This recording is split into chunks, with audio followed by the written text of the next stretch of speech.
Hello दोस्तों, एक पल के लिए खुद को उस आदमी की जगह रख के देखिए। सूट पहना है, फर्स्ट क्लास टिकट है, पढ़ाई की डिग्री है और फिर ट्रेन से धक्का देकर बाहर फेंक दिया जाता है। क्या आप चुप बैठेंगे? क्या आप सिर्फ रोएंगे? या कोई आग आपके अंदर जलेगी जो कहे ये अन्याय रुकेगा? वही आग 1893 में मोहनदास करमचंद गांधी के अंदर जली और वही आग ने इतिहास बदल दिया। पर आज का सवाल अलग है। आज किसी बाहरी साम्राज्य से आज़ादी की लड़ाई नहीं है। आज की जंग है देश को आर्थिक रूप से मजबूत, सबल और प्रगतिशील बनाना। अगर आपका दिल बार बार कुछ कर गुजरने की आवाज़ उठाता है तो ये वीडियो उसी आवाज़ को एक रास्ता दिखाने आया है। गांधी के साथ जो हुआ उसने सिर्फ एक निजी अपमान नहीं दिखाया, उसने उनके अंदर एक सवाल जगा दिया। क्यों सिर्फ कुछ लोगों को हक मिलना चाहिए, बाकी क्यों गलत हालात में रहे?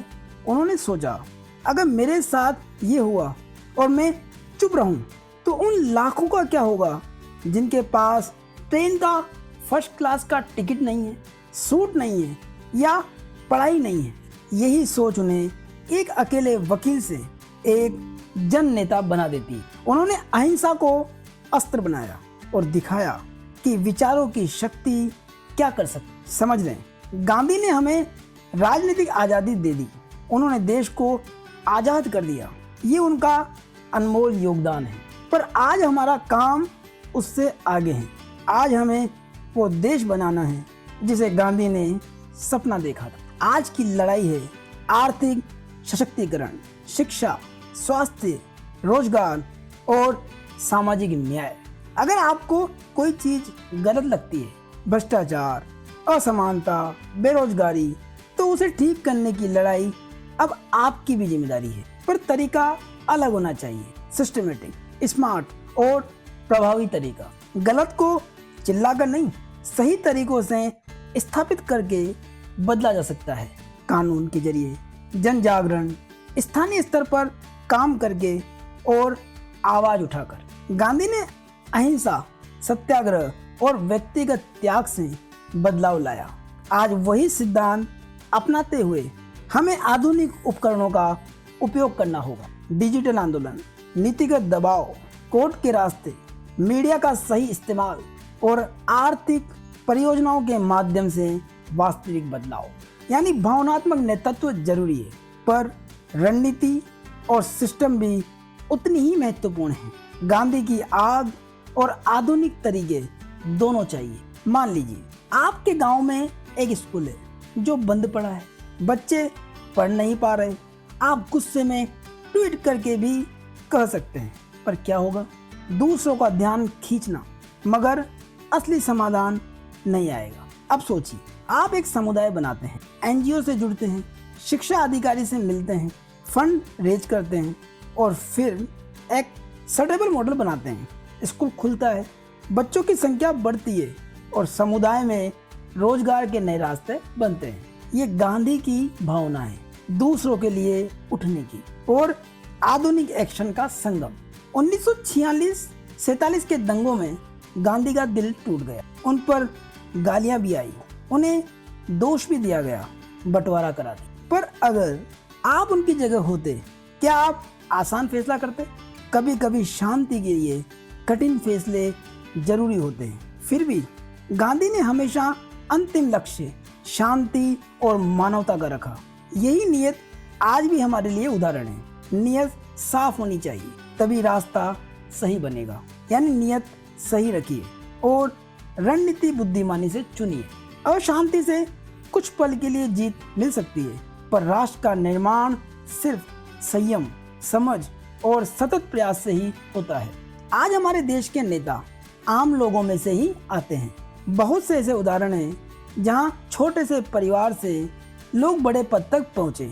जैसे हमारे माननीय नरेंद्र मोदी जी एक सामान्य परिवार से ही ताल्लुक रखते थे। ये बताता है कि बदलाव के लिए किसी महान जन्म की जरूरत नहीं, सिर्फ इरादा और लगातार मेहनत चाहिए। पर एक सच ये भी है, अगर अच्छे लोग राजनीति में नहीं आएंगे तो सिस्टम उसी तरह चलता रहेगा। इसलिए अगर आप सत्ता बदलना चाहते हैं, बदलाव लाना चाहते हैं, अपने विचारों से समाज को नई दिशा देना चाहते हैं, तो राजनीति को नकारना कोई समाधान नहीं है। उसमें शामिल होना एक रास्ता हो सकता है, लेकिन राजनीति में उतरने का मतलब सिर्फ सत्ता पाने के लिए नहीं, बल्कि अपने सिद्धांतों को टिकाकर, अपने विचारों के साथ अड़िग रहकर लोगों की आवाज बनकर काम करना है। याद रखिए, महाभारत में अर्जुन की तरह हमारे अंदर भी बार बार एक आवाज उठती है कुछ कर गुजरने की, पर अर्जुन तब वीर बना जब कृष्ण ने उसे कर्म का पाठ पढ़ाया। कर्म करो, फल की चिंता मत करो। अब आपकी बारी है।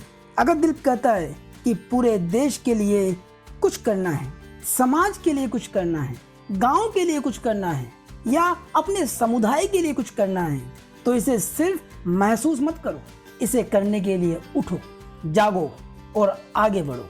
छोटे छोटे कदम भी बड़े बदलाव लाते हैं। आप किसी स्कूल में पढ़ाने जा सकते हैं, या किसी लोकल पंचायत में अपनी आवाज उठा सकते हैं, ऑनलाइन अवेयरनेस कैंपेन चला सकते हैं, या किसी सोशल ऑडिट में भाग ले सकते हैं। कर्म करो और लगातार करो। यहाँ 3 आसान कदम हैं जिनसे आप आज ही शुरुआत कर सकते हैं। जानकारी जुटाइए, किसी समस्या की असली वजह समझिए, किसी गांव, स्कूल, कॉलेज में एक छोटा प्रोजेक्ट शुरू कीजिए। आप छोटे स्तर से शुरुआत कर सकते हैं।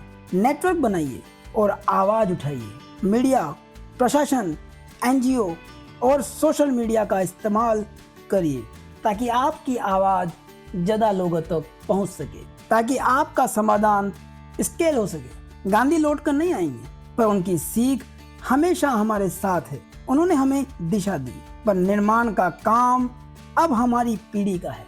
यदि आपके मन में भी कुछ बड़ा करने का इरादा है, अर्जुन की तरह कोई बड़ा लक्ष्य है, तो उसे दबाइए मत। गांधी की तरह सोचिए, पर अपने जमाने के तरीके अपनाइए। प्रयास ऐसा हो कि परिणाम समाज को ठोस रूप से बदल दे।